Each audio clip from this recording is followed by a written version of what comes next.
என்ன மாப்பிள்ள, என் பொண்ணு ரொம்ப நல்லா பாத்துக்கிறா போல, மூஞ்ச பிரகாசமா இருக்கு. ஐயோ உங்க பொண்ணு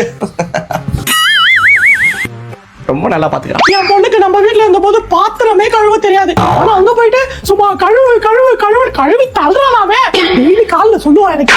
ஆமாமா, கையே காப்பு காய்ச்சிருச்சு.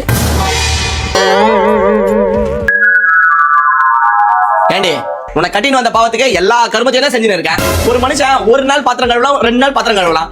வாழ்க்கையில 365 நாள் பாத்திரம் கழுவின்னு இருப்பான்.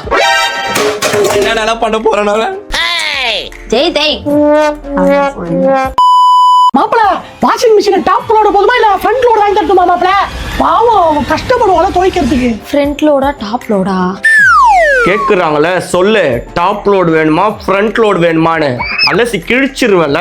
ஒரு பொண்ணை கல்யாணம் பண்ணி தராங்களே, ஒரு சீரா ஒரு வாஷிங் மிஷின் கொடுப்போம்னா கிடையாது. தோச்சு கையே ஓஞ்சு போகுது. அதை விடுங்க மாப்பிள்ள, கல்யாணத்துக்கு முன்னாடி உங்களுக்கு வகை வகையா சமைச்சு போனோன்னு இந்த இந்தியன் குசின், தாய் குசின், சைனீஸ் குசின்ட்டு போனே நதியின் கடத்தெல்லாம் பாத்துக்கோங்களேன். அப்படியே அவங்க சமையல்ல எனக்கு கொஞ்சம் கைப்பக்குவம் வரும். ஏன்னா நானும் கொஞ்சம் இன்புட் கொடுத்துருக்கேன்.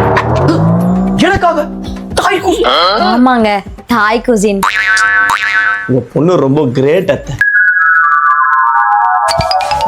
ஏண்டி ஒரு மனுஷன் வீட்டுல இருக்க எல்லா வேலையும் செஞ்சுட்டு இருக்கான், ஒரு புடி அரிசி போட்டு சோறு செய்ய முடியாது உன்னால?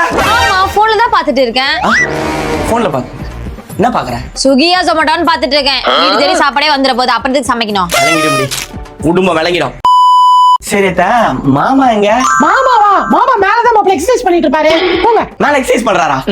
நான் போய் பாத்துட்டு வந்துடுறேன். மாப்பிள்ள